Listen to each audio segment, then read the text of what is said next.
¿Cuántos hay conectados? Ahorita hay 44. 44. A ver que estén conectados. Carmen, Judy, Liga y Luz, Luz del Carmen, bendiciones, Judy. Lo estoy viendo. Sí.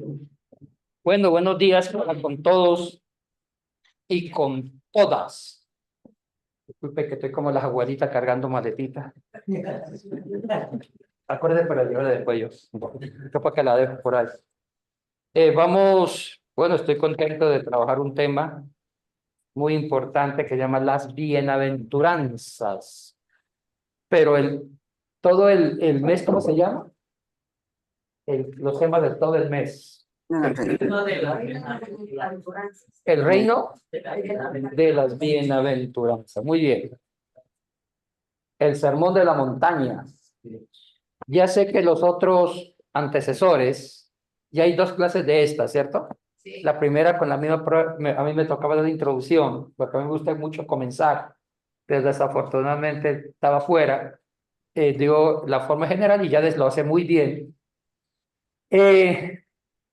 Después enseñó Ingrid. Ingrid enseñó, hola, Juanito, ¿todo bien? Ingrid enseñó bien sobre el tema del reino. Y yo entro con las bienaventuranzas. Voy a enseñar la primera. Bienaventurados los pobres. Los pobres. Amén.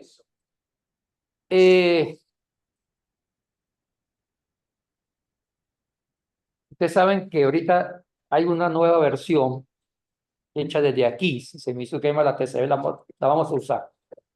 O si no tiene el físico, ya está en YouVersion. Eso es lo bueno. Está disponible, lo pueden usar. Bueno, ya todo el mundo usa YouVersion. Ya no llevan Biblia física, pero llevan este aparatito. Entonces, bueno, de pronto los más mayorcitos, todavía ellos siguen con el físico. Sigan así, no hay problema. Y nosotros los jóvenes, los muchachos, estamos ya con...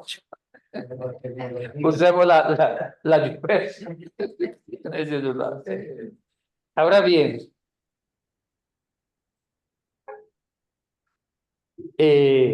con la YouVersion, sí. Entonces pueden usarlo de acá, ingresan como TCB y ahí les sale. Sí, creo que ya la tienen. Vale. Franklincito, ya lo tiene.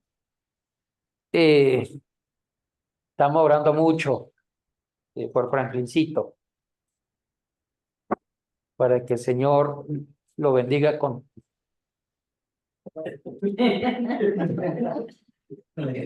Ese es el sueño que yo tengo, que me he puesto como meta. Es una de las bienaventuranzas. Bienaventurado Franklincito, si encontrará el amor de la pastorcita.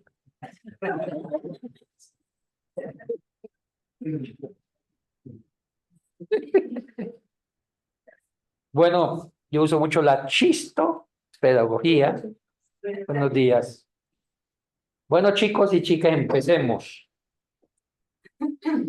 Empecemos haciendo un repaso rápido. ¿Les enseñaron qué significan las bienaventuranzas, el término Macarios? No. ¿No? Mateo. ¿No les enseñaron? Todavía no, ¿cierto? Y hablemos sobre eso. Todas las bienaventuranzas usan la palabra Macarios. Macario no es mi vecino, que es Macario Mejía, no. Macarios es la palabra que la Reina Valera ha traducido como bienaventurados. Oye, a propósito, ¿ustedes saben qué significa la palabra bienaventurados? Díganlo, chicos, díganlo, chicas. ¿Ah? Muy bien, Guillermina. De acuerdo. Hablemos sobre la palabra. Porque todas las bienaventuranzas van a decir lo mismo. Bienaventurados. Pero hay ciertas versiones que dicen otras cosas. Mire, es curioso cómo traduce la TCB las bienaventuranzas. Vamos a ver. la TCB del Nuevo Testamento. Uy, me gusta la TCB, ¿por qué será hoy? En la TCB dice, el capítulo 5, buenos días, capítulo 5, dice la Santa Madre TCB.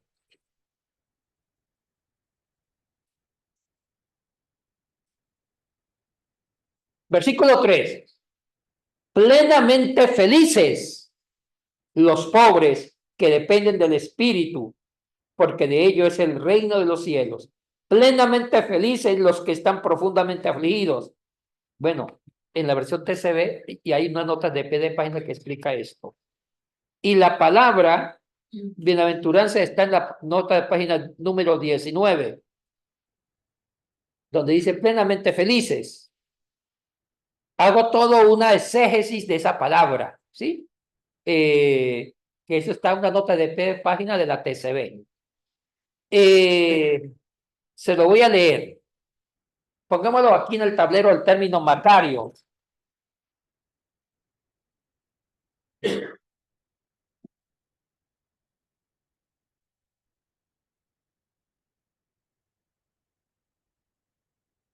Pongámoslo acá, porque van aprendiendo letras griegas. Algún día espero que aprendan el griego.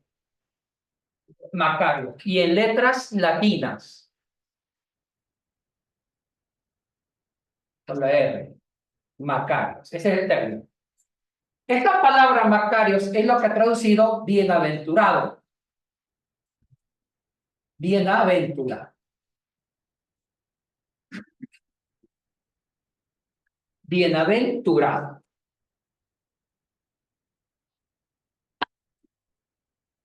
Macarios. Esa va a ser la palabra más importante de las bienaventuranzas, porque todas llevan la expresión en el griego, Macarios, que es lo que traduce bienaventurados. Bienaventurados los pobres, bienaventurados, etcétera, etcétera.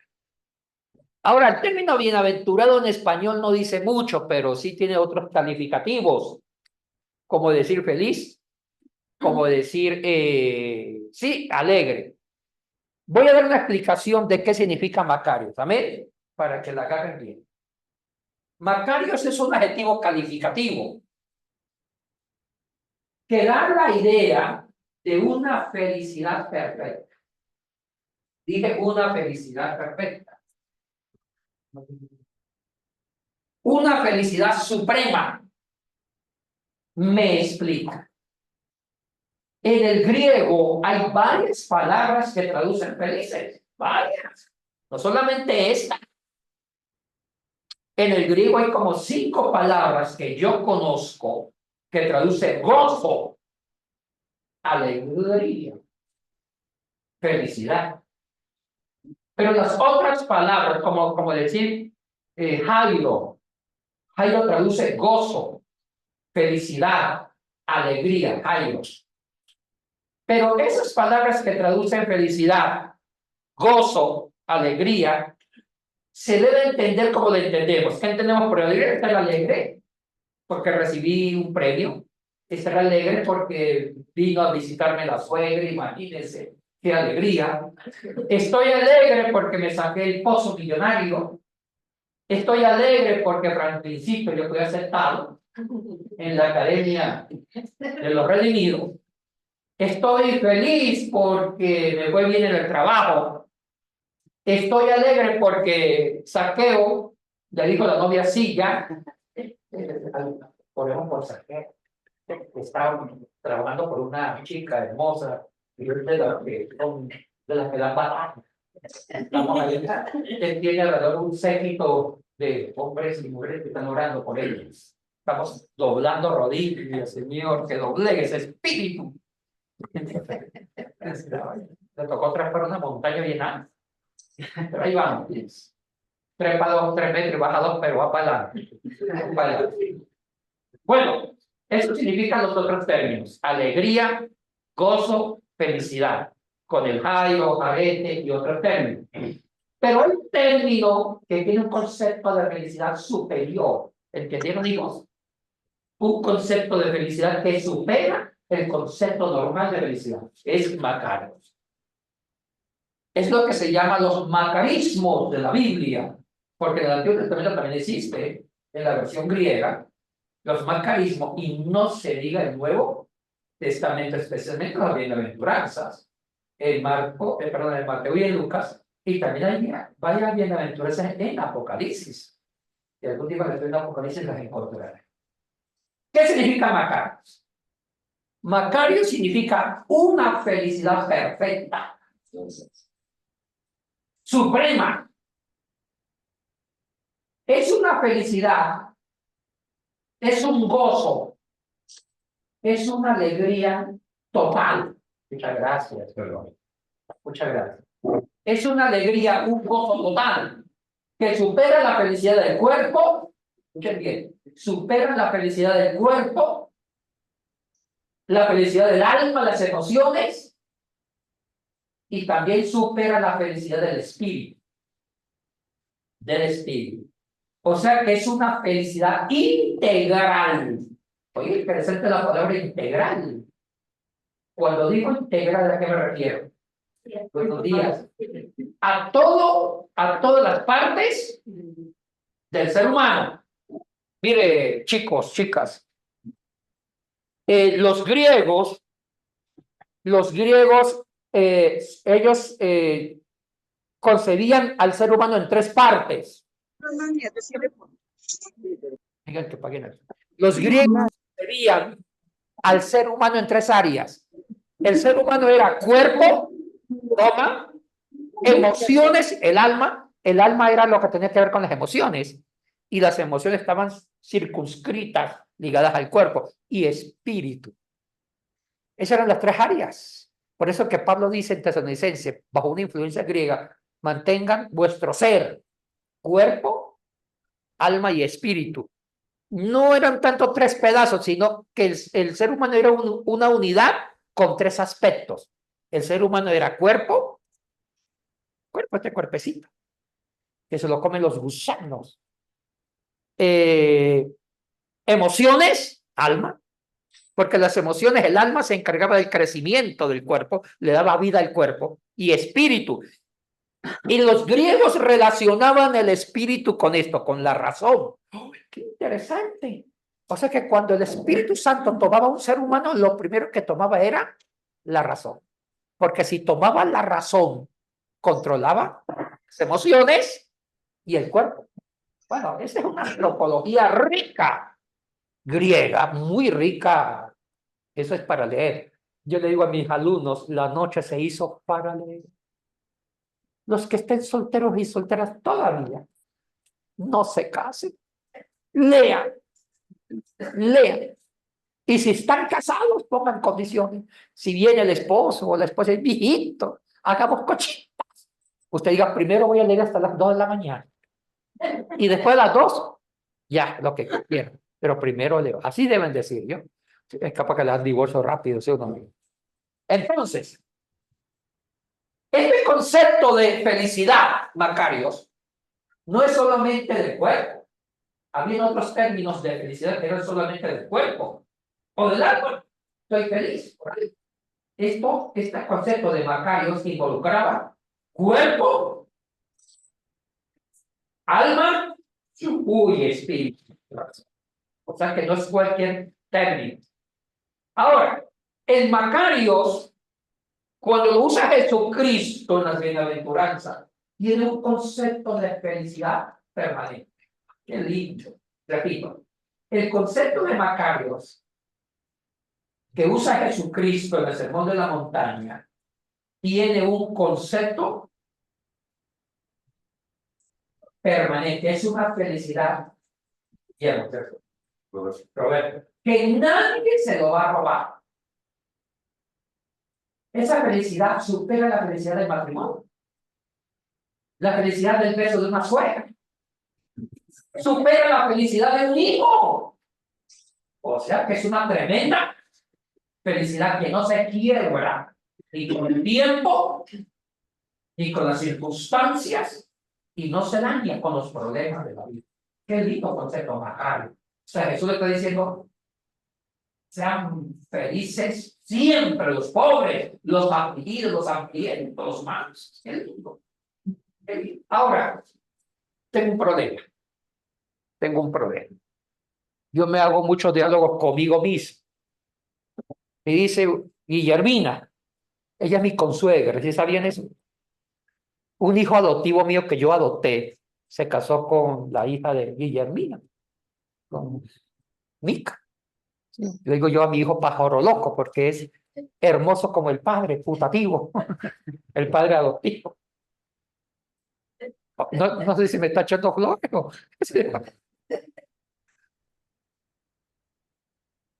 Entonces,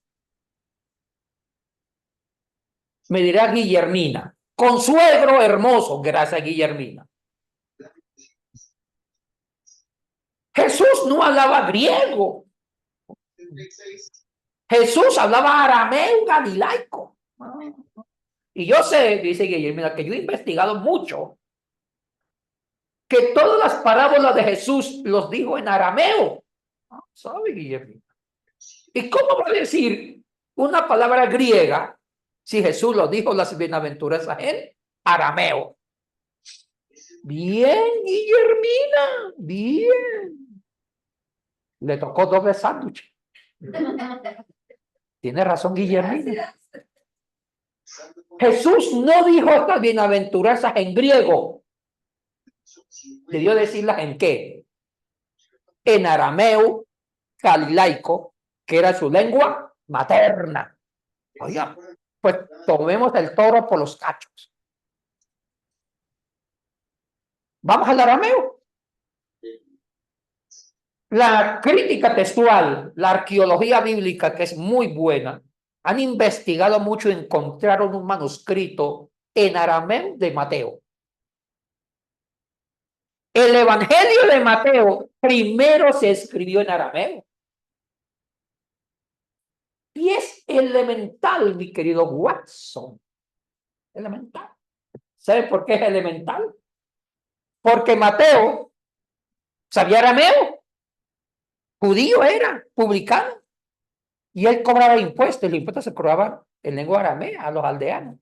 Y el griego era la lengua internacional. Es como decir ahorita, la lengua materna, bienvenido, es el español de nosotros.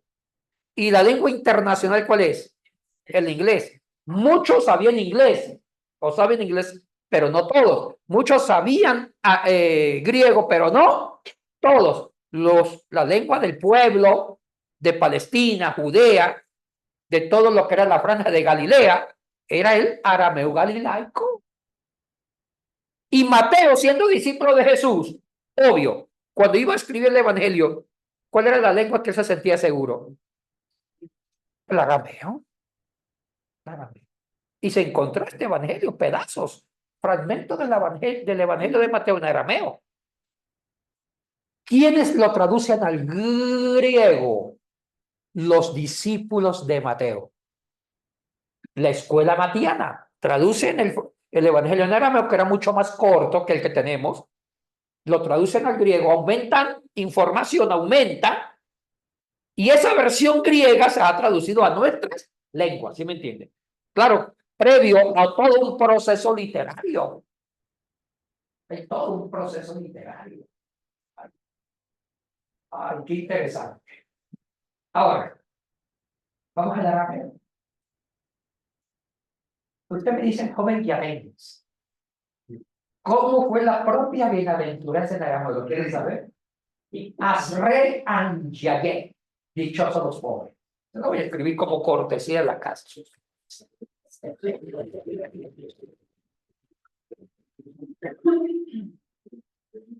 Los voy a motivar. Esta es de los pobres.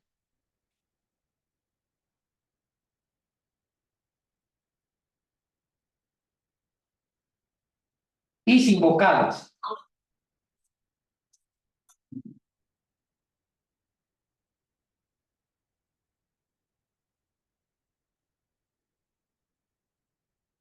Asre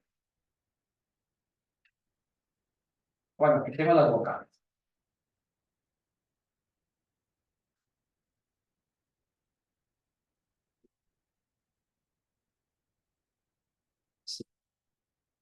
Sin vocales. Porque después se pone vocales con la patá, asre, anyaye. En una transliteración, vamos a poner las letras latinas. Se llama transliteración. Sería así. Asre, esta es la que deben anotar. Esta. Asre es bienaventurado o dichoso. Anyaye. Anyaye los pobres.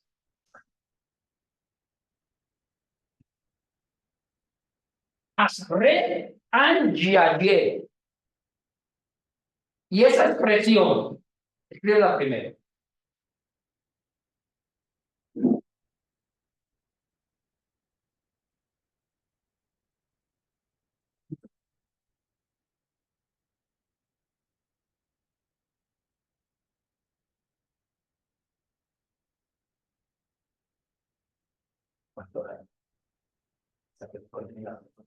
¿Cuánto? Sí.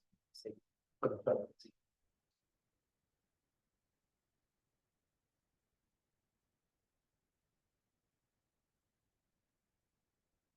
Ya, Asre Anyaye.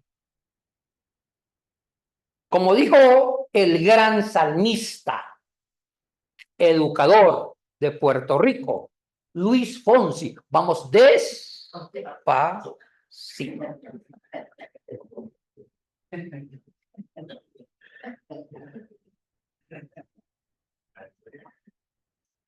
La pregunta que me sigue haciendo Guillermina, mi consuegra, es yatense. Si Asrean Yaye, dichosos los pobres o bienaventurados los pobres, es la palabra original en los labios de quién? De Jesús. Él estaba pensando en arameo, no estaba pensando en griego. Oye, buena, ¿sí o no? Y cuando Jesús pensaba en arameo, lo hacía con la misma profundidad del griego. ¿Escucharon eso? Vamos a trabajar Biblia en forma profunda y contundente. Así me gusta. ¿Estás de acuerdo? Usando las fuentes más para tener un concepto de las palabras de Jesús como Dios manda. Oye, buena la pregunta de Guillermín, por ahí va mi consuegra. Si Jesús hablaba arameo y dijo esta bienaventuranza en arameo, Asrean Yaye, una cosa bien diferente es decirlo en griego, traducido por los discípulos de Mateo al griego, y decirlo en griego es Macarioi. Buenas noches, ¿cómo está?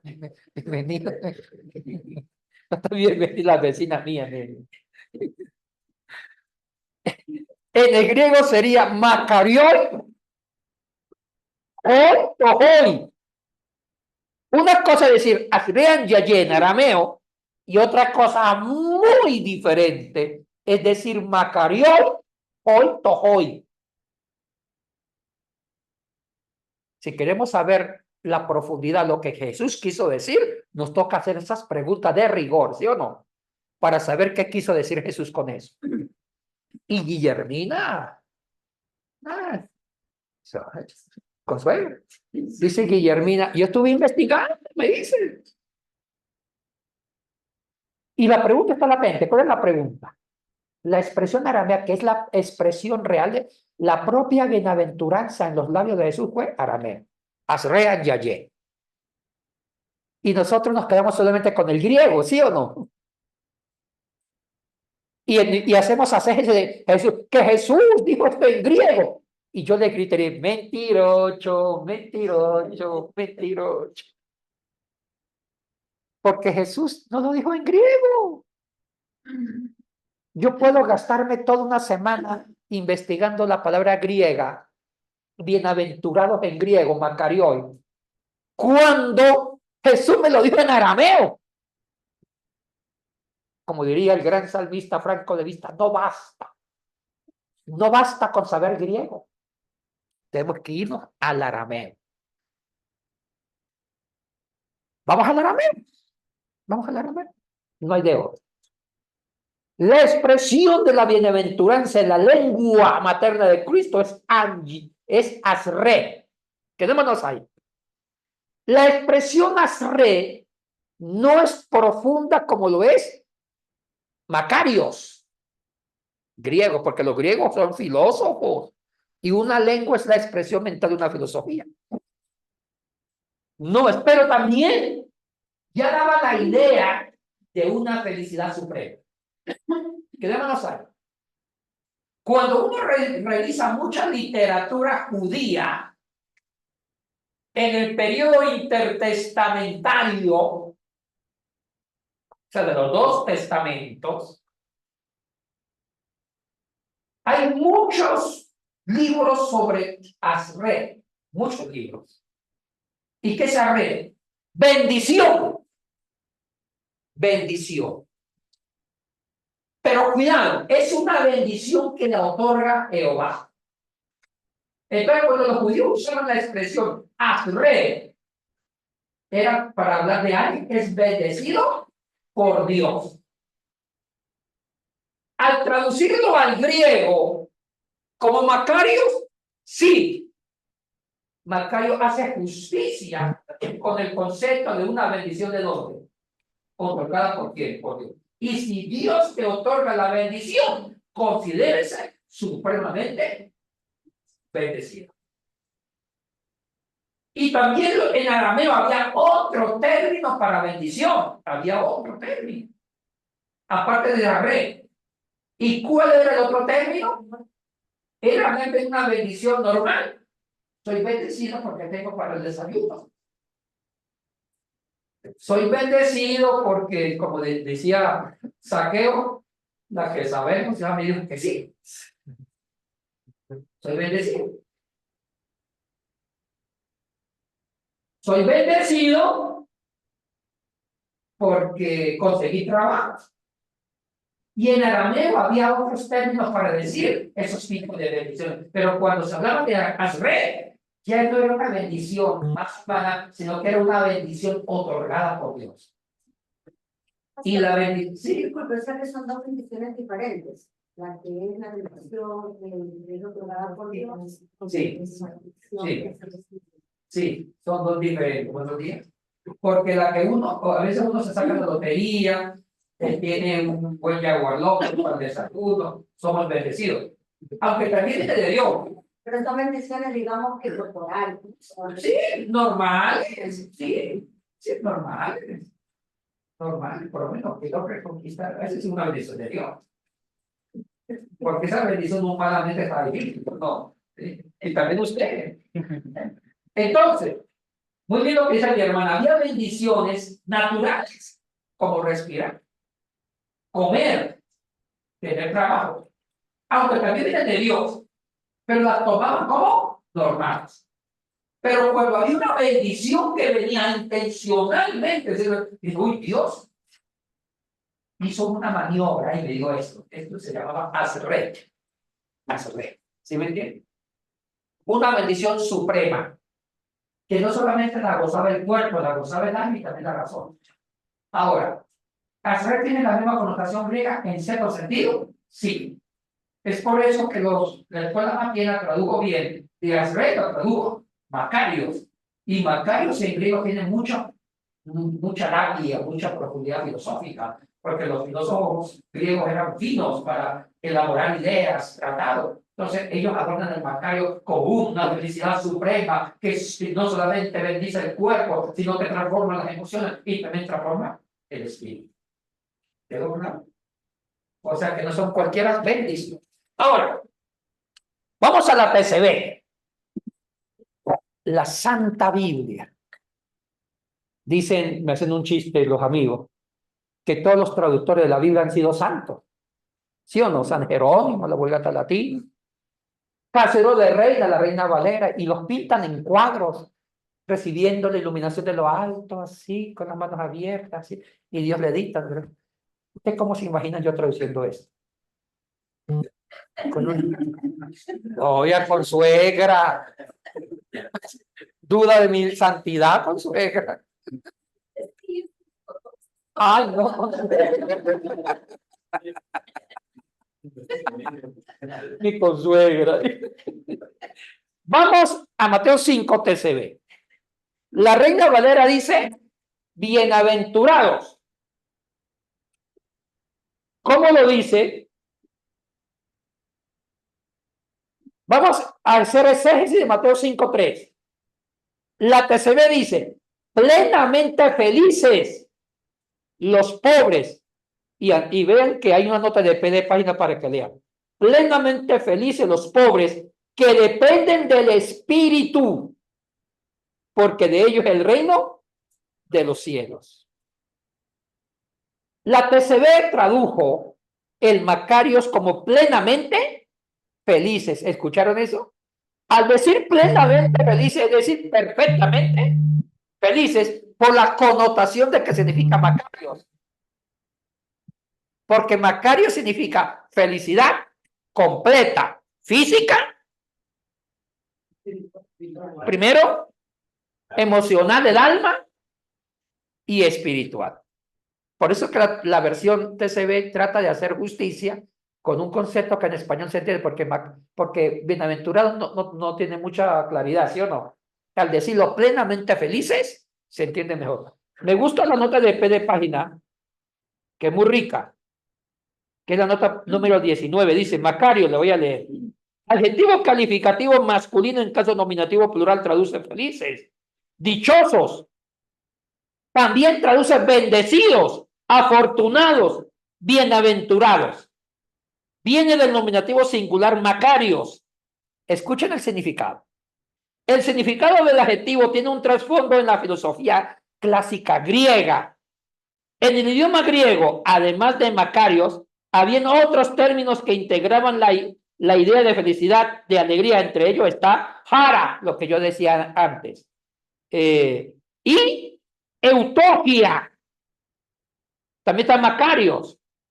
Pero el adjetivo Macarios, que abarca el significado amplio de la felicidad. Macarios abarca un significado amplio de felicidad. La felicidad que se produce por varias fuentes. Mire, aquí voy a definir Macario según la nota de pie de página de esta Biblia.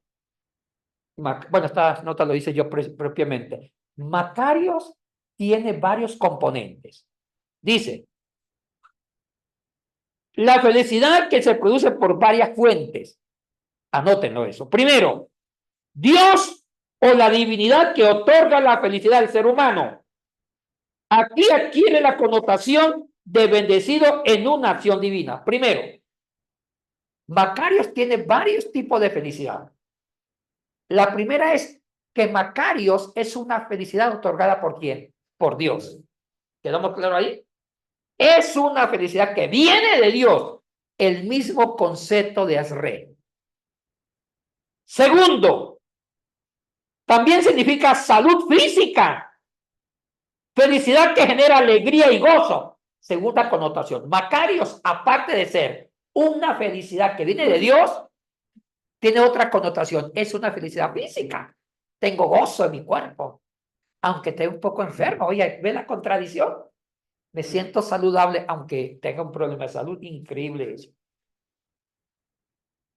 Tercero, salud emocional y psicológica que genera tranquilidad y paz. Tercero tipo de felicidad de Macario. Una felicidad emocional, psicológica. Hay personas que tienen buena salud y se sienten bendecidos por Dios, pero son inmaduros psicológicamente hablando. ¿Sí me entienden? Primero, que no saben a quién aman. Hay hombres y mujeres que dicen, ay, yo estoy enamorada de Pedro, pero me gusta Luis. Como mi corazón, ay, pero no se diga Santiago. Pero yo creo que estoy enamorada de Rubén, aunque no desprecie porque se todo cosquilla por Antonio, y no se diga de Pancracio. Hay personas que se creen cristianas, pero tienen muchas inmadureces emocionales. No, este tipo de felicidad Macarios sana la inmadurez emocional, porque son personas que son bendecidas por Dios en el campo emocional y saben lo que quieren en la vida. ¿Quedó claro? O sea que este Macario no es cualquier cosa. Cuarto, ¡ay! Es una felicidad espiritual. La comunión plena con la divinidad. O sea que Macarios abarca todas las áreas del ser humano. Es una felicidad completa, total, integral, donde lo psicológico, lo corporal, lo espiritual y la acción de Dios se unen para formar una felicidad plena. ¡Ay, qué lindo! No me refiero a Dios, no esto. El verbo macarizo significa declarar a una persona totalmente feliz, dichosa. La totalidad se fundamenta en todas las áreas de la vida, corporal, psicológica, espiritual, y la acción bendición de Dios a la persona. Las bienaventuranzas representan la plenitud de la acción salvífica de Dios en la vida del ser humano. ¡Aleluya! Le resumo esto. Déjense la TCB, que tiene notas de pie de página. Lindas. Chicas y chicos. Macario significa, ya concluyendo, lo que traduce para el español bienaventurado, 4 cosas de felicidad. Primero, una felicidad que viene de Dios. Dios te da esa felicidad, esa bendición. Segundo, abarca una felicidad física. Una sanidad, somos felices. Tercero, una felicidad emocional. Aunque no tengamos trabajo y tengamos problemas, aunque no tengamos que comer, tenemos. Oye, ¿usted ha vivido la sensación de tener un gozo aunque las cosas le salgan mal? Una paz, de eso se refiere. Y cuarto, la parte espiritual, la comunión con Dios y la razón. Por eso que la mejor traducción es plenamente feliz, y la palabra plena.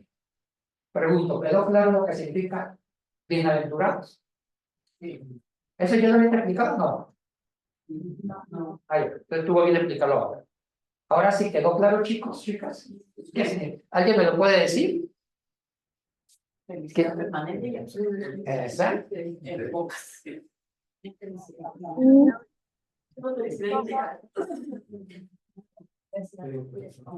Una felicidad total, completa y absoluta. Pastor, una pregunta, buenos días. Identifíquese, porque como yo no la puedo ver, solamente la veo con los ojos de mi corazón. Claro. Gracias, Pastor.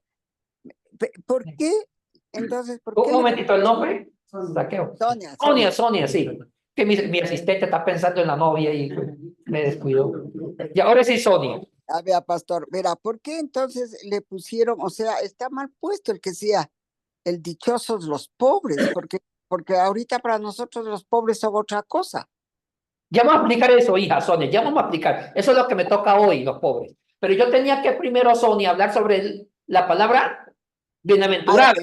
En general, ya. Sí. Ya, gracias. Ya voy a explicar eso, hija. Ya. Entonces, ahora sí, la TCB traduce plenamente felices. Es lo mejor que yo pude encontrar. Ninguna traducción es perfecta. ¿Me hago entender? Lo que yo más traté de encontrar, para ser honesto con lo que significa en griego, Macario, y en arameo, asre, que casi va por la misma línea del griego, lo mejor que yo pude encontrar para traducir fue plenamente felices. Plenamente felices. Porque plenitud significa totalidad de la felicidad.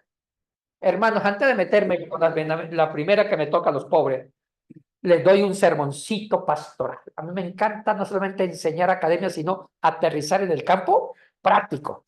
Me gusta mucho ser muy puntual, muy pragmático. Chicos, ustedes pueden ser macarios, no como el vecino, no. Macarios Pérez, no. Ser macarios viviendo la felicidad aunque no tengan dinero. Porque hay una felicidad que es la que se construye por dentro. Y esa proviene de Dios.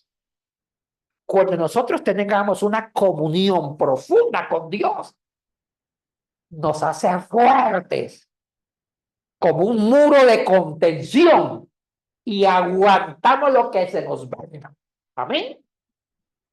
Traten de mantener la relación profunda con Dios, porque Dios te trabaja la razón. Cuando usted tiene una inteligencia, una inteligencia emocional con Dios, una razón, eso hace que usted hasta sienta sanidad. No sé si me entiende. Aquí hay un misterio de bendición que en mis palabras falta. Yo llamo esto misterios de salvación. Cuando usted mantiene una relación fuerte con Dios, suceden cosas. Como dice la canción, suceden cosas. Mantengan la comunión con Dios y ese macarios primero vienen de la relación con Dios. Después, esa bendición con Dios, primero es con Dios, Dios te la da. Usted, aunque tenga, yo conozco personas de cáncer que se sienten bien. Yo visité hace años una viejita de cáncer, sentadita ahí, claro, ya estaba en la silla de ruedas. ¿Cómo se siente? Muy bien, me dijo así. Digo, pero, ¿me entiendes? Oye, ¿entienden esto? Sentía ya una fuerza corporal, aunque ya estaba en la cama. ¿Qué significa? Este Macario está de una fortaleza física, más allá de los problemas de salud. Segundo, una fortaleza psicológica, emocional, una claridad de sentimiento que sabe lo que quiere en la vida. Sabe asumir pérdidas como ganancias emocionalmente. Y tercero, una actividad racional mental fuerte, una mente fuerte e inteligente. Eso es Macarios, pero eso parte primero de la comunión con Dios. Esa es la fuente, hijos. Ahora sí, vamos a la primera bienaventuranza. Sonia, listo, hija. Vamos a la primera bienaventuranza. Está en el versículo 3, Mateo 5:3. Plenamente felices los pobres que dependen del Espíritu, porque de ellos es el reino de los cielos. Bueno, yo no los quiero aquí confundir. Ustedes la saben según Reina Valera, y voy a respetar eso. Usemos la versión Reina Valera, que es la conocida. ¿Cómo dice la Reina Valera? Bienaventurados los pobres en espíritu, porque de ellos es el reino de los cielos. Bienaventurados los pobres en espíritu, porque de ellos es el reino de los cielos. ¿Qué versión tiene, hija? Léala, hija. Dichosos los pobres en espíritu, porque el reino de los cielos les pertenece. Ellos traducen Macarios por dichoso, que prefiero esa antes que bienaventurado. Porque en español entendemos quién es un dichoso, pero no sabemos quién es un bienaventurado. Pero a veces la gente no sabe manejar bien la palabra bienaventurado, ¿sí o no? Pero entienden mejor dichoso.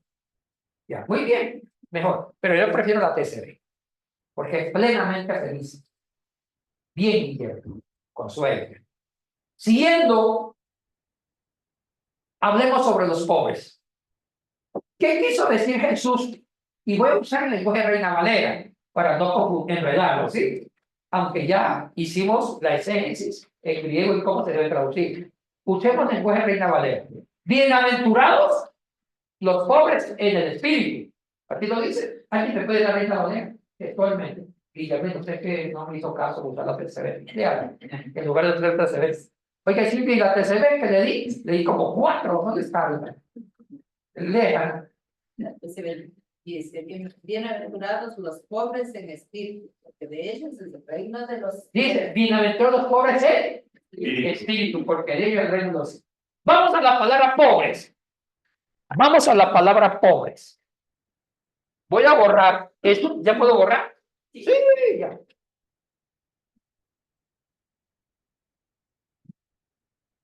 Vamos a la palabra pobres. ¿Qué quiso decir Jesús? Bienaventurados los pobres en espíritu. Y aquí tengo un problema muy serio.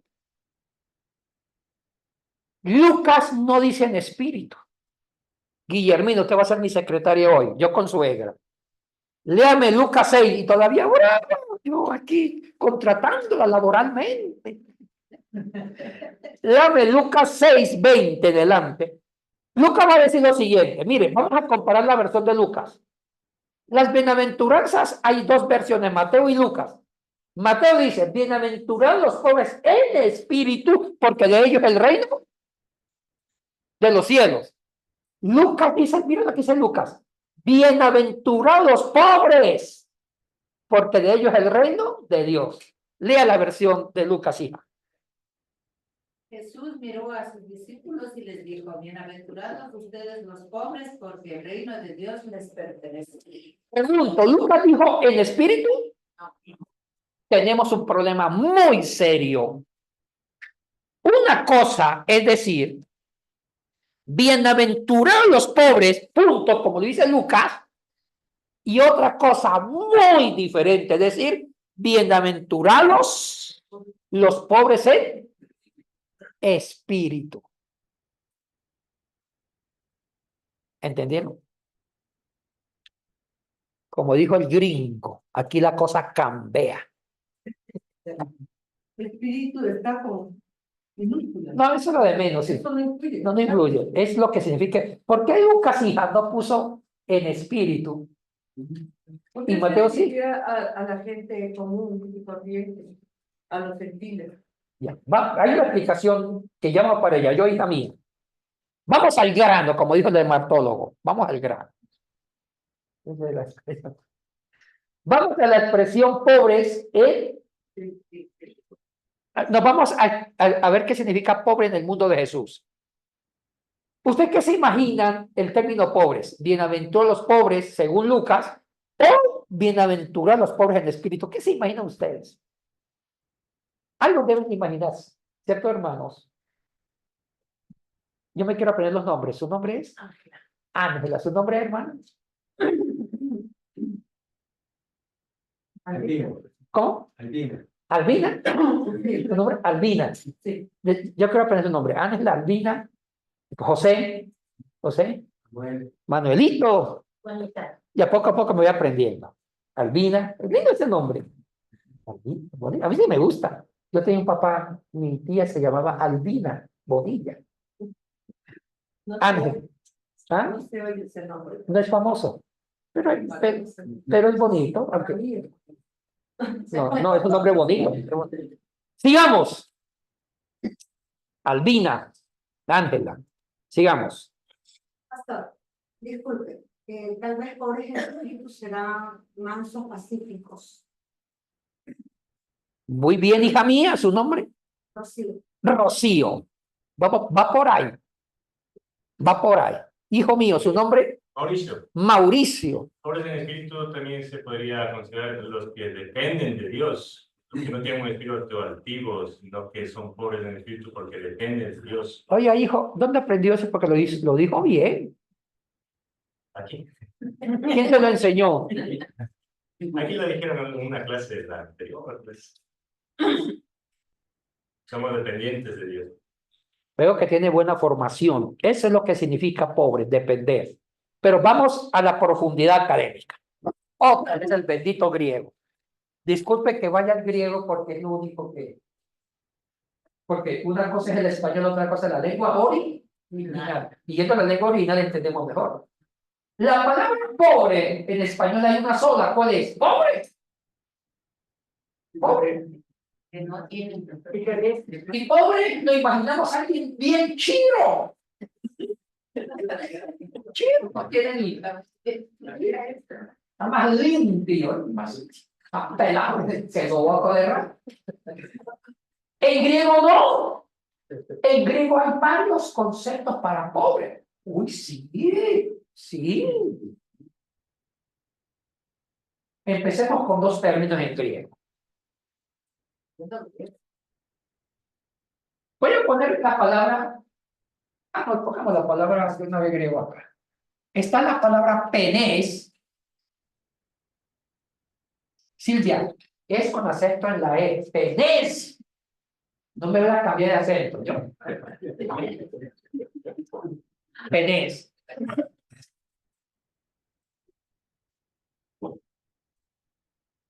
Mira, sí. La transliteración del español es con E, con acento en la última E. Es penés. Penés. Sí, porque si le quita el acento ya es otra cosa que no quiero decir. ¿Y qué traduce penés? Traduce un limosnero. Lo que entendemos por pobre hoy, un limosnero. Uno que carece de recursos económicos.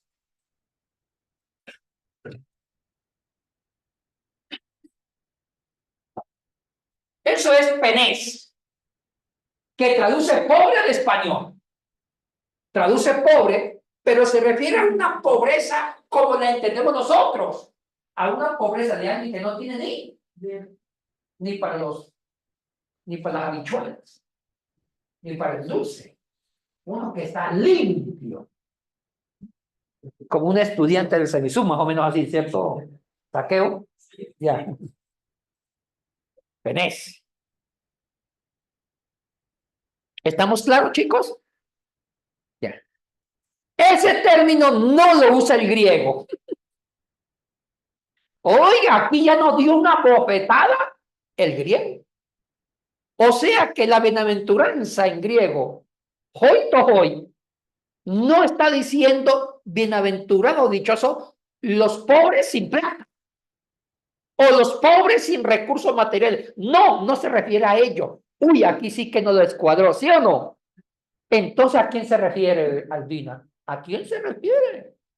Vamos a investigarlo. Son más sencillas, que no se consideran que son ricas porque conocen por conocimientos del Santo. Por ahí va la cosa. Vayamos a la otra palabra. La otra palabra es tojos.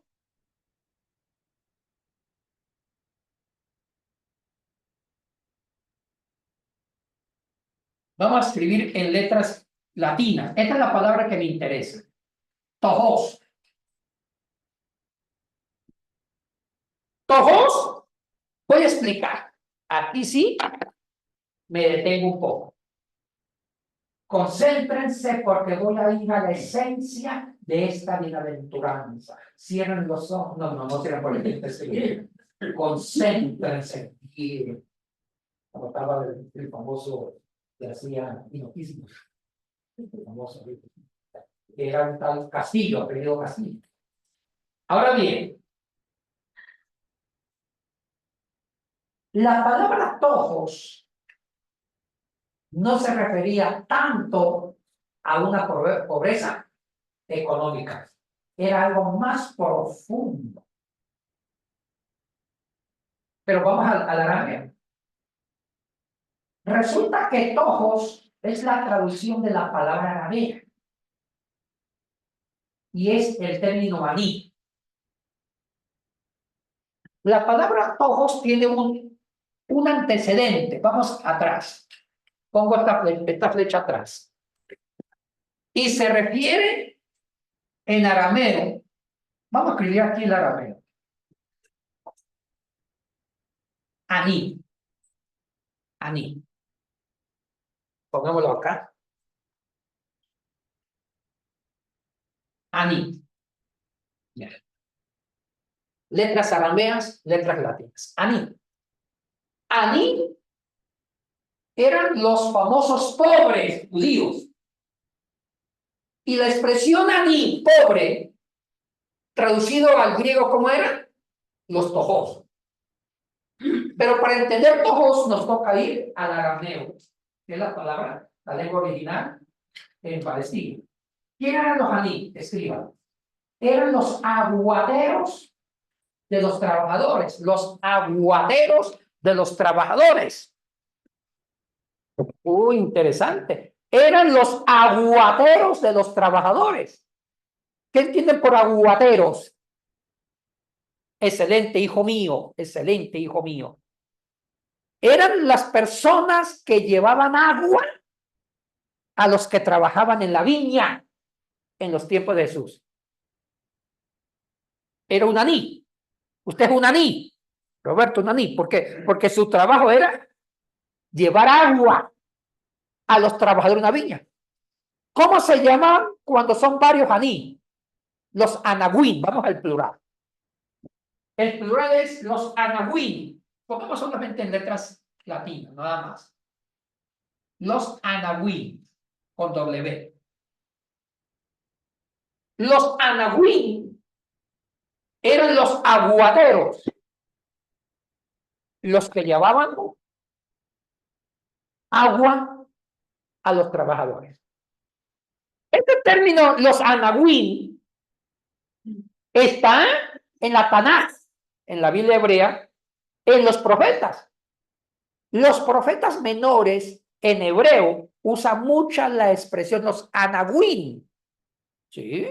Vayan al hebreo del Antiguo Testamento, sobre todo en los profetas menores, que ellos denunciaban la injusticia social. Los profetas menores en hebreo usan la expresión los Anahuim de Jehová. Como decir, los aguateros de Dios. Uy, tiene una denuncia social. Este término es muy profundo. Sí, ahora sí nos metimos al corazón de la bienaventura. Pero vamos despacio. Ahora bien, chicos y chicas, los Anahuim, qué tremendo término, bonito. Resulta que en los tiempos de Jesús existían los Anahuim, que eran como una casta de trabajadores de menos pelos, de menor rigor económico. Los Anahuim eran los trabajadores de menor rango. Y ahora sí vamos a decir que eran los Anahuim, que el singular eran los Aní. Los Anahuim eran trabajadores con defectos físicos. Ay, repito, el Aní, que era el singular, el pobre aguatero, o los Anahuim, los pobres aguateros, eran trabajadores con defectos físicos. Un medio ciego, un cojo, tuerto, sin oreja, o un anciano, un feo. Bueno, no sé si lo feo, nosotros no podemos ser nosotros los Anahuim. El punto es que los Anahuim no calificaban para ser empleados normales, ¿entendieron? Los Anahuim no calificaban para ser obreros normales. Un obrero normal en los tiempos de Jesús, hombre, repito, un obrero, trabajador normal en los tiempos de Jesús, hombre, que era lo que máximo podía aspirar en un trabajo laboral, ser labradores de una viña, de una hacendada. Eso era la carga laboral más codiciada, porque los judíos vivían de las viñas, de la vid, y el 70% de la carga laboral eran ser empleados ¿de dónde? De viñas. El otro 30% trabajaban en otras cosas, construcciones, lo que fueran, pero eran las viñas. Y para ser un trabajador de una viña tenía requisitos. ¿Por qué? Porque el que trabajaba en una viña se ganaba el denario por día. Tenía derecho a un denario. Y el denario te daba lo básico para sobrevivir él, su esposa y 2 hijos. O sea que el denario te cubría la canasta familiar básica de 4 personas por día. Si alguien calculaba más, tenía un tercer hijo, frito. O sea que un denario era lo mínimo para una canasta familiar por día, sin derecho a enfermarse o a una emergencia. Fuerte, Albina, fuerte. Y para ser un trabajador de viña tenía que ser sano. Hombre, sano. Ahora, había miles de personas con problemas físicos, enfermos, problemas defectuosos, un problema en la pierna, lo que sea. Ellos no podían ser obreros de una viña, por lo serio que era ser obrero. ¿Sabe qué ellos tenían que hacer? Ser empleados de los empleados. Eso eran los Anahuim. Ser empleados de los empleados. ¿Y saben cuánto era la paga? Medio denario. O sea que un hombre del grupo de los Anahuín, con medio denario no podía satisfacer la canasta familiar básica si era casado, a morirse de hambre. ¿Entendieron eso? Eran los que le llevaban la comida, el agua. ¿A quién? A los trabajadores. Pero vamos al término exacto. El singular, ¿cómo se dice? Aní. El aguatero. ¿Cómo se dice aguateros? En plural. Los anahuín. Ya van aprendiendo algo de la. Y vamos al grano.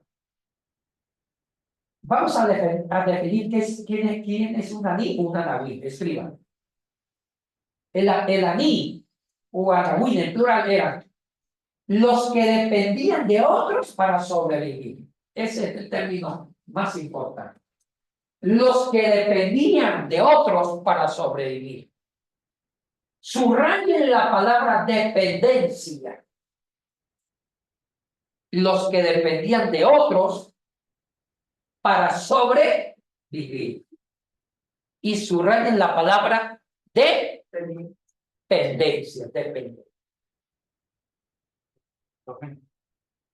Dependían de otros para sobrevivir. Lo que dijo mi hermano, su nombre, Mauricio lo dijo bien, pero tiene una buena formación porque él dice la palabra dependencia. Ahora, los anahuín no eran. Bueno, la pregunta es: la palabra aní se tradujo al griego con ¿cuál término? Tojos. ¿Sí me entienden? Tojos. Porque tojos significa eso. Tojos significa alguien quien depende de otro para sobrevivir. O sea que se mantiene, Mauricio, el sentido de dependencia. ¿Cuál es la carga semántica de la palabra todos? Igual que ahí, depender. Entonces, ¿ven la diferencia? Penés se refiere a personas que no quieren trabajar también. Hacen de la limosna su forma de vida. ¿Sí? Manténganlo. Manténganlo. Ese es un penés. ¿Cómo? María Elena tiene levantada la mano. Sí, usted ayúdeme en eso, porque como yo no veo el monitor. Adelante, hermana. María Elena Gutiérrez. Sí, las mujeres también eran anahuín. Sí, correcto. Habían mujeres que llevaban agüita, sí, también. Eran mucho menos, pero lo habían, sí, lo habían. Mira, hermanos y hermanas, vayamos aquí definiendo. La palabra penés en el griego eran pobres que a veces no hacían nada para ganarse una moneda, ¿sí me entienden? Hacían de la limosna su forma de vida. Se sienten a pedir. Oiga, y hay hombres y mujeres que hacen lo mismo, que esperan que otros los manden. Oiga, con todo respeto, yo conozco mujeres, no todo, conozco mujeres que buscan maridos o se embarazan para que le pasen. Eso es una forma de penés. O sea, están buscando cómo que alguien las mantenga. ¿Sí me entienden? ¿Ah? Exactamente, sí, hay mujeres que se embarazan para ganarse la mensualidad. Eso es un penés. O hay personas que se van a pedir porque les da pereza trabajar. Ese es el concepto de pobreza que nosotros manejamos. Pero para los judíos había una raza de pobres que no eran vagos. Los tojos en griego, los anahuín en arameo. Esos tojoi o tojos se sacaban la madre para trabajar, pero los explotaban laboralmente. Sí trabajaban. Y trabajaban lo que le ponían. Entonces, ellos no eran vagos. Ellos, aunque enfermos, se arrastraban de llevar comida y agua a los trabajadores de la viña para ganarse algo. Entonces, a eso es lo que Jesús se refiere, a esos tipos de pobres que dependían de los trabajadores Si no habían trabajadores en una viña, ellos no podían comer, porque ellos se encargaban de alimentar a los empleados. Oiga, qué bajo el rango. Eran los que trabajaban para los trabajadores. No directamente para el amo, sino para los trabajadores. Ahora, esa palabra tiene una connotación, escriban esto. La palabra los pobres, en griego, ¿cómo se dice? Esos pobres que dependen de alguien. Todos. ¿Y cómo se dice en arameo?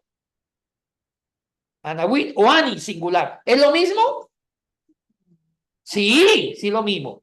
Lo que pasa es que tojo es griego y ani es arameo, pero es lo mismo. Vayamos más al fondo. En los tiempos de Jesús había mucha explotación laboral. Mucha explotación laboral. En el hebreo y arameo Ya va, Santiago. ya había el término los anahuín. Cuando los profetas menores hablan de los anahuín, están pensando en pobres que dependen de otros para sobrevivir. O sea, eran pobres no porque eran flojos o vagos. Eran pobres producto de un sistema corrupto social. Escriban esto. Eran pobres por un sistema corrupto como existe en los países de hoy. Las políticas laborales daban como consecuencia los anahuín, los pobres que dependían de otros para sobrevivir, pero eran mal pagados.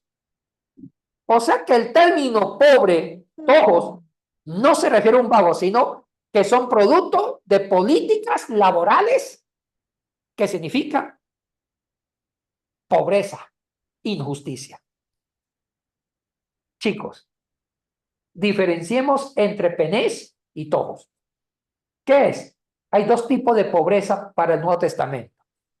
La primera tipo de pobreza son aquellas personas que se conforman con lo que tienen y no hacen nada para sobrevivir. Esos son los penés.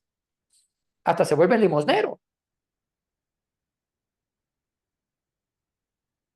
Pero hay otros, los tojois, que son pobres, no porque ellos quieran ser pobres, no, sino que sudan, trabajan, amanecen trabajando, pero su salario son de miseria, son explotados laboralmente, y aunque se saquen el sucio, o aunque se saquen la M, la madre trabajando, se quedan pobres, pero no son vagos, trabajan. Porque las condiciones salariales de nuestros países, nadie se vuelve rico con un salario básico. Lo único que se hace es gastar 30 años para una jubilación de miseria, ¿sí me entienden? Y esa gente no son vagas. Han luchado por tener el pan, ¿sí? A eso se refiere Jesucristo. O sea que la palabra tojos es una denuncia social. Esa palabra se refería a una denuncia social. Pobres que han sido explotados por los poderosos. Que es tremendo. O sea que esta bendita bienaventuranza en el fondo es una denuncia social. ¿Y por qué los profetas lo usaban contra los reyes judíos? Los profetas usaban en arameo. Yo quiero que aprendan a diferenciar el arameo y el hebreo. En arameo se dice aní, singular, el pobre que depende. O anagüí, ¿cómo se dice en griego? Tojos o tohoi, plural. O sea que los profetas, cuando usaban la expresión anagüí, ellos estaban denunciando socialmente las explotaciones que hacían los reyes en contra de los pobres de Israel. Los profetas hablan de los anahuín. Y los reyes mataban a los profetas porque no querían que los denunciara. Lo mismo pasa si ustedes denuncian a un político que explota. Los gobiernos no les gusta que los denuncien, ¿sí? Y eso pasa. Ahora, vamos a Lucas. Vamos a la versión de Lucas. Lucas dice, en griego sería Macarión, dichosos, hoi tohoi, dichosos los pobres, y no dicen espíritu, porque de ellos es el reino de Dios. ¿Por qué Lucas no dice en espíritu? Escriban. Porque Lucas usa la bienaventuranza para una denuncia social en contra de los sacerdotes que explotaban, en contra de los religiosos y gobernantes de Israel. O sea que la bienaventuranza en Lucas,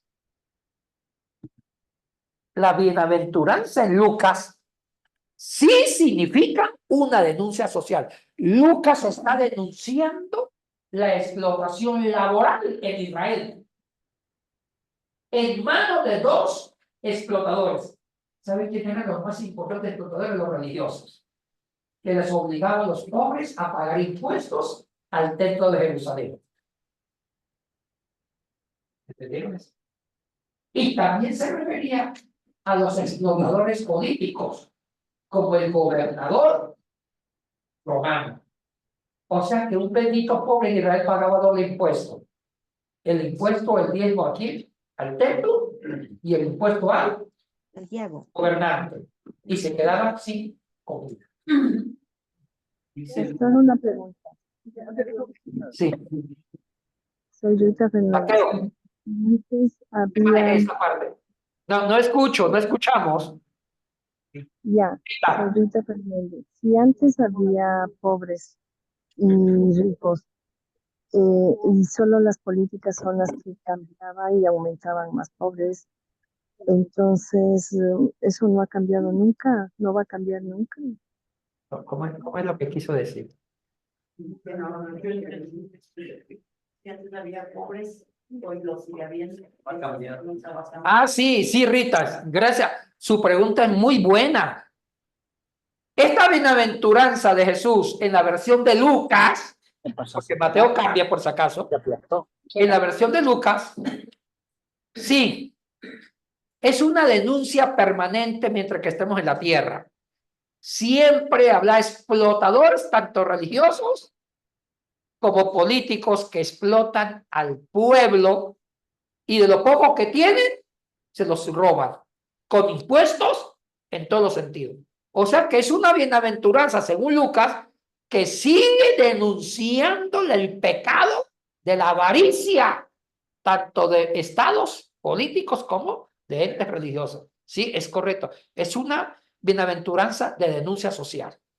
Mire, y sabe que yo digo religioso, ¿por qué? No, hay mega iglesias de los apóstoles que roban. Como pare de sufrir. Si usted quiere parar de sufrir de una enfermedad, de su casita. Guillermina, de su casita. Al apóstol Saquet. Y yo he visto esos predicadores que no son cristianos, son explotadores usando la necesidad de la gente en la parte espiritual, porque la parte espiritual es la necesidad. Uy, como está Ana Méndez, Maldonado, que roban descaradamente, sin fundamento bíblico, de frente. Y eso es lo que se llama el movimiento neopentecostal. Entonces, sí. Del Carmen, Mateo al decir pobres en espíritu. Vamos para allá. Sí. María Carmen, tranquila que vamos para allá. Como la canción de Fonsi. Perdón. La gente pobre es la Se quitó el ritmo. Tranquila. ¿Por qué la gente pobre es la que más cree en estos explotadores? Oye, buena pregunta de Angelita. Muy buena pregunta. ¿Por qué los pobres son los que más creen en los explotadores espirituales? Hay una razón sociológica. Leí una tesis doctoral sobre el fenómeno religioso en los pobres. ¿Por qué los pobres viven con tantas carencias y sufrimiento que desesperadamente acuden a la parte espiritual para tratar de solucionar sus problemas? Se vuelven vulnerables a que sean explotados por charlatanes religiosos, sí. Porque los millonarios. No, no. O los académicos. No. No, el más pobre es la que mata y es el que mata. Pobre. Los pobres son los más generosos, ¿correcto? Pero también pueden verse bastante fuertes y que en realidad van por el lado correcto de la parte espiritual. Ahora, la parte espiritual es una dimensión muy importante en nuestras vidas, Albina. El problema es cómo se use, por lo menos. Usar la parte espiritual como lo usamos nosotros, Capilla del Valle, es lo más sano. ¿Sí me entienden? La gente diezma porque quiere diezmar y nadie se le está pidiendo que dé, ¿no? El que quiera, lo hace, y el que no quiera, hasta la iglesia les ayuda, ¿sí? En ayuda social. Pero hay iglesias que roban. Y si no da, te meten miedo. Hermano, si no das, Dios va a sacarte, porque le está robando a Dios. Ay, ay, cuando un pastor diga eso, que le están robando a Dios, yo no lo quiero escuchar, porque si yo lo escucho, me levanto con un látigo y lo bajo del púlpito afuera. Porque así no se debe pedir, ¿sí me entienden? Le robas a Dios, eso es manipulación espiritual y psicológica. Eso es una manipulación que no se debe hacer. No se debe hacer. Si la gente da, está bien. Y la iglesia necesita, porque el reino de Dios necesita finanzas para predicar su palabra, ¿sí? Mire, cuando yo inicié la traducción de la TCB, un proyecto de esto se exige millones de dólares. En Bogotá se tradujo la Biblia del español Reina Valera a una lengua aborigen colombiana. ¿Sabe cuánto fue el presupuesto de partida? $1.000.000. Porque es que hay mucha investigación. Se requieren mucho manejo de páginas web. ¿Sí me entienden? Pregúnteme cuánto fue el presupuesto mío para comenzar la TCB hace 4 años en el tiempo de la pandemia. 0.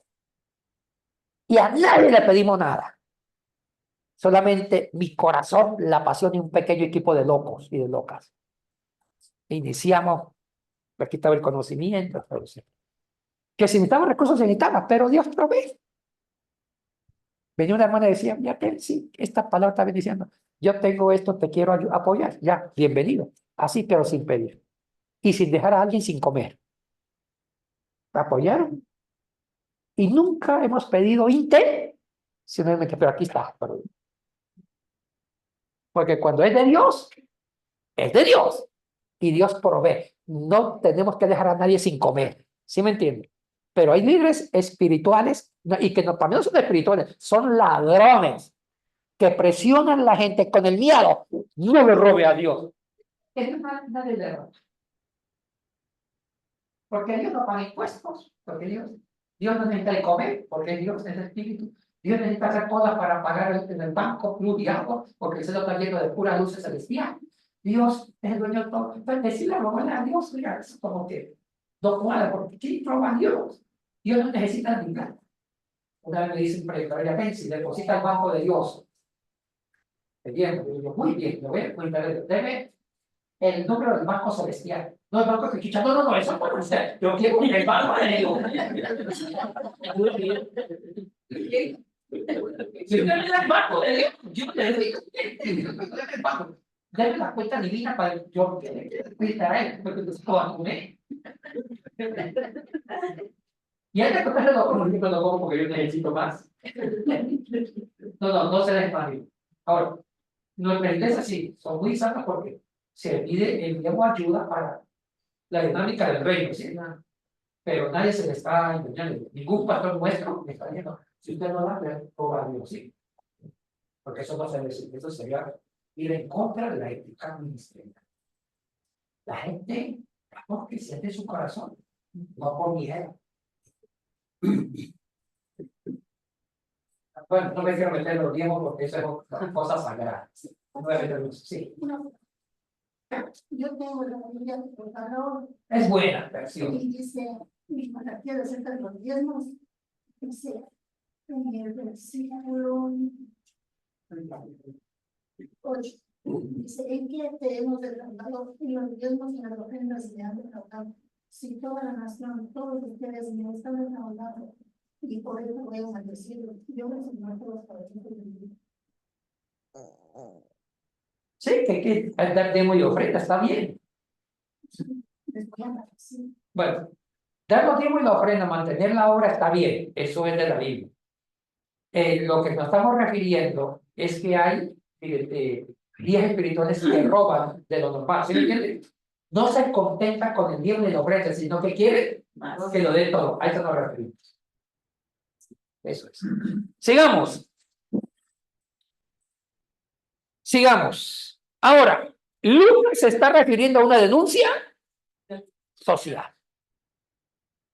Explotadores pobres que dependen de otro para sobrevivir como una consecuencia de la explotación religiosa y política. Ahora vamos a Mateo. Mateo dice, Macarioi, hoi to hoi, to niomati en espíritu. Macarioi, hoi to hoi. Bienaventurados los pobres, to niomati en espíritu. ¿Quedó claro? En espíritu. Aquí hay una pregunta que me dice tiernita.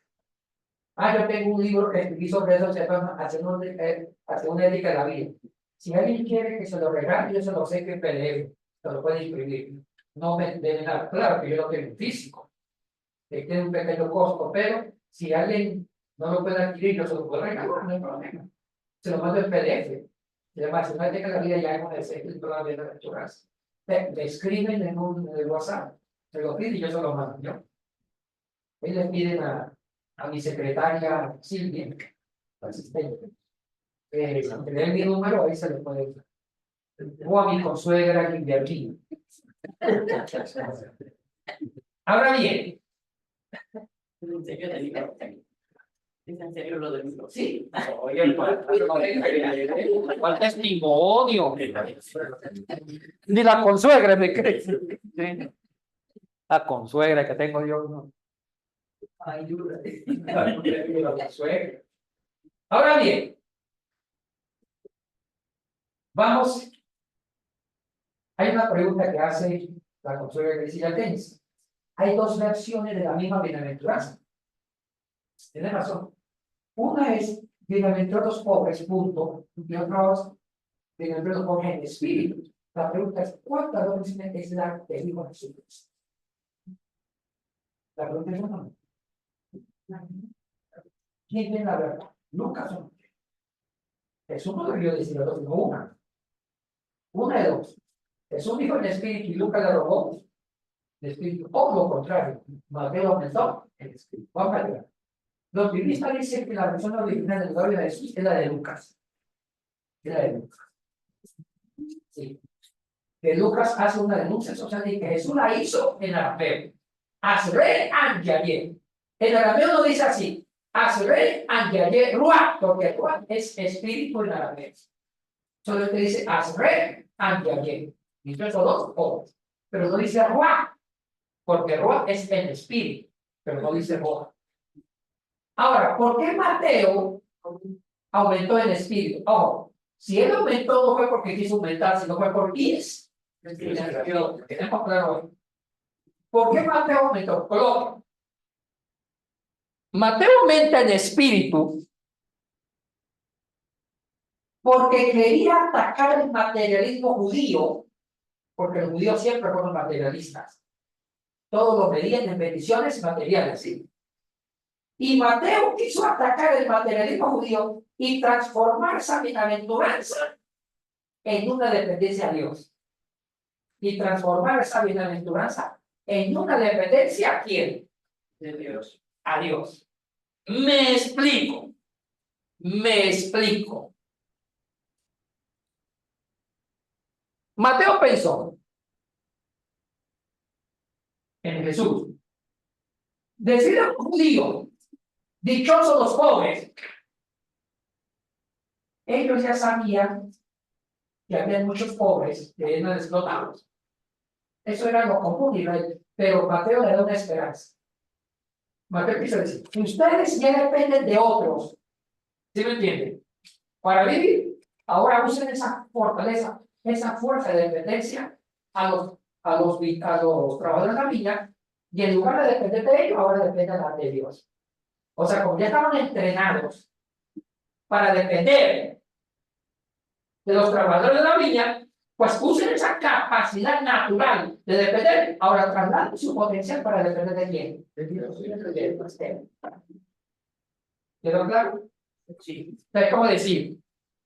Vamos a parafrasearla, ya, a parafrasear. Sería plenamente felices los pobres, como ya sabían depender de otros. Ahora usen esa fuerza para depender de quién. De Dios, del Espíritu. Y si dependen del Espíritu, ya. Si se quedó felices. Porque se acostumbrarán a depender de Dios y sí que son felices. Nadie, ni los obreros, le robará esa felicidad. Oiga, ese es el espíritu de esa bienaventuranza, ¿entendieron?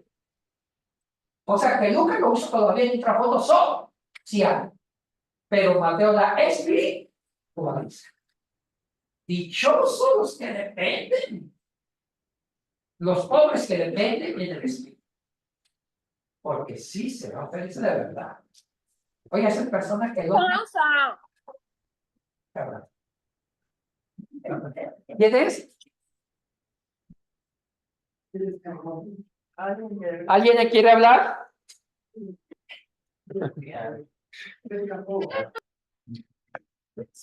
¿Ah? Sofi, se le activó el micrófono, ahí escuchamos palabras hermosas. Bendiciones, hija mía. Mire, chicos, Lucas habla, posiblemente Jesús, en su bienaventuranza original, está denunciando la explotación laboral, pero le da una esperanza. En la segunda parte de la bienaventuranza, porque dice, de usted es el reino. En cambio, Mateo sabía que la pobreza era normal en Judea, Jerusalén. Entonces, Mateo está usando la facultad de los judíos, que era depender de otros, para comer. Usa esa habilidad porque aprendieron a depender. Entonces, les quiere decir a los judíos, ya que ustedes son expertos en depender de otros, ahora usen esa pericia de depender de otros para depender de quién, de Dios. Siempre la palabra pobre es depender, tojoso. Bueno, chicos, ahora vamos a la segunda parte de las bienaventuranzas. Tiene dos partes. La primera parte es la denuncia, la propia bienaventuranza, y la segunda parte es el premio, la promesa. ¿Qué dice la segunda parte? Porque vuestro es el reino de Dios. Ya creo que Ingrid habló sobre el reino, ¿cierto? Vamos a definir el reino. Yo ya hablé de reino hace tiempos en una exégesis que hice de Lucas 17, 21, del 20 al 21. Cuando le preguntan a Jesús a los fariseos, ¿dónde está el reino? Porque los fariseos pensaban que el reino de Dios iba a ser político. Y el Mesías iba a ser un rey que venía con la espada para levantarse en contra del poder imperial opositor de Roma. Pero Jesús dice, no digan de aquí o de acá, porque el reino nace primero en el corazón de cada creyente. Voy a dar una definición de reino, porque no tengo tiempo para hacer ese. Una definición de reino según Lucas 17, versos 20 al 21. Escriban. Definición del reino, Lucas, capítulo 17, versos del 20 al 21. ¿Qué es reino? Escriban. El reino es un don. Voy a la conclusión, porque lo lindo es hacer las 6, pero no hay tiempo. Voy a la conclusión, lo que quiere decir Lucas 17, del 20 al 21. Miren, mi hermana. Esa hermana es una mujer santa. ¿Su nombre? ¿Cómo? Lorena. Lorena, aprende de Lorena.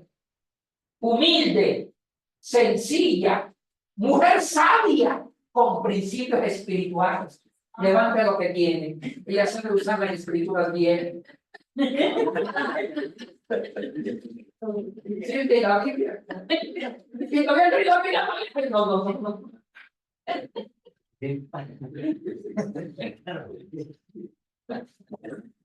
Otra mujer sabia de Dios. Punto.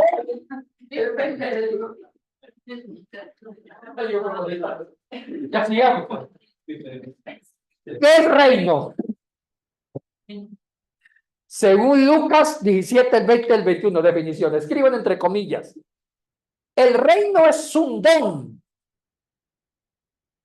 o un regalo que viene de Dios. Es un don. Es un regalo que viene de Dios y se encarna en el corazón de cada creyente. Y se encarna en el corazón. Eso es lo que se llama el arrepentimiento, la conversión. Y se encarna en el corazón.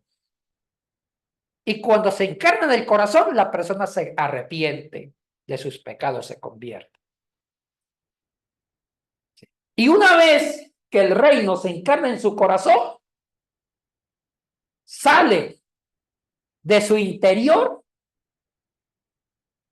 y se compromete comunitariamente con la iglesia, con los miembros de fe de una congregación.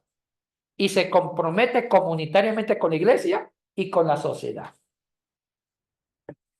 O sea que el reino tiene dos dimensiones. ¿Cuáles son?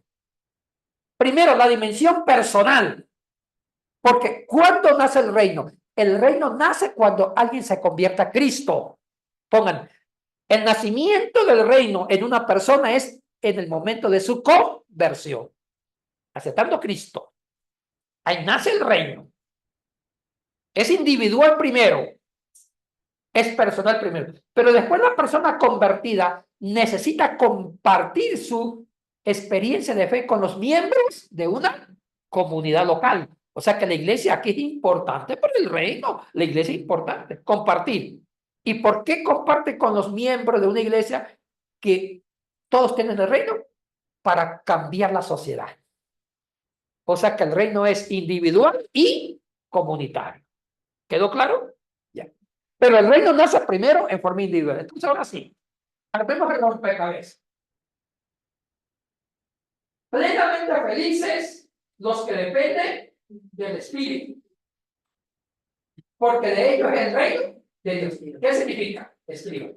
Los que dependen de Dios directamente ya han vivido el reino en sus vidas, porque se han convertido.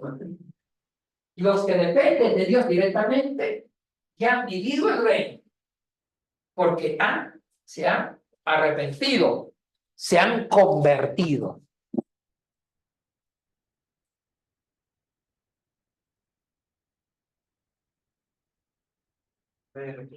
Sí, los que han, o sea, ¿qué significa? Dichosos los pobres en espíritu. Significa que ellos, por ser pobres, tojois, dependen de Dios. En espíritu, dependen de Dios. Y al depender de Dios, ellos viven la transformación por dentro con el reino, porque el reino transforma los corazones. ¿Sí me entienden? De toda persona que depende de Dios es sensible para vivir el reino, porque son dóciles, dependen de Dios y dejan que Dios haga lo que tenga que hacer en su interior. ¿Quedó claro? Por eso es que el reino de Dios siempre será de los que dependen de él. ¿Entendieron la moraleja? Siempre el reino de Dios será de los que dependen de él. Esa es la conclusión. Repito, conclusión. El reino de Dios les pertenece a los tojoris, a los que dependen de quién, de Dios, porque al depender de Dios son vulnerables para que Dios haga su obra en su corazón. ¿Quedó claro? Porque el reino de Dios nace en cada uno. Chicos, pregunto, ¿he sido claro con la clase de hoy? Sí. Ya le di esa yo ya le hice el trabajo de los otros maestros que van a seguir hablando de las bienaventuradas. Una pregunta antes de irme a mi santo concilio del descanso. Un comentario. Negra, he ahí. Ese pequeño hombre que la va a amar para siempre. Dios te lo va a dar, acepte ese rey. Mi Dios lo pone, Señor. si la busco, por eso le busco lo mejor. Felicito a mi hijo, no quiero mucho. Bueno, chicos, una primera pregunta, pues vamos, la pastora me invita ahorita a un sándwich de pavo. Sí, no, muchas gracias. Muchas gracias.